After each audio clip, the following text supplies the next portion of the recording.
Really does need to be the talk of the bus stop. It will affect almost all the routes in Queens. 2 phases. The first one starts tomorrow. The second phase is at the end of August. There could be new route numbers. There could be new streets, and some bus stops could actually be removed. The MTA has all of the lines, line by line. You can look it up on mta.info. So I went on there and printed out the one for the Q65.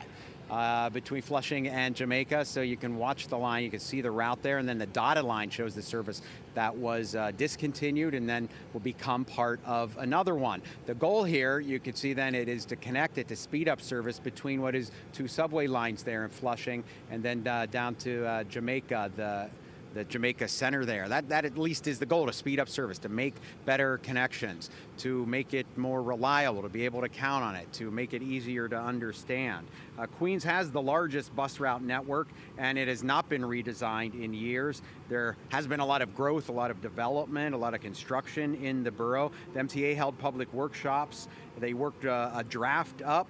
They talked to elected leaders and community boards, then they took public comment on the draft. They came out with another one, and that is what is going to be implemented beginning on Sunday.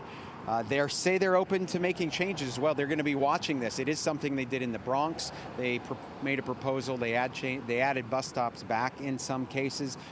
Riders, I'll certainly be watching. Sunday marks the day we move from planning to execution.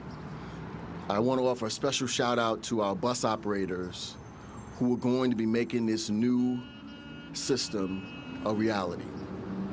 We held over 250 events to public feedback, and our bus operators were right there offering comments that we listened to. We want them to know we heard you. What they need to do is restore all the bus stops that they eliminated, and we're going to do whatever it takes to get that done.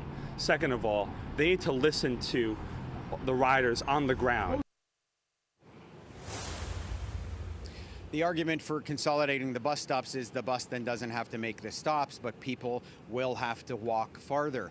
That has been a big issue at the other redesign. We'll see how that has an impact. People will be watching. The MTA is going to be watching as well. Riders that use Omni will get a second transfer if this change then means that they need to take a second bus. All of this kind of being watched. We'll see how it certainly develops, but it's all starting tomorrow.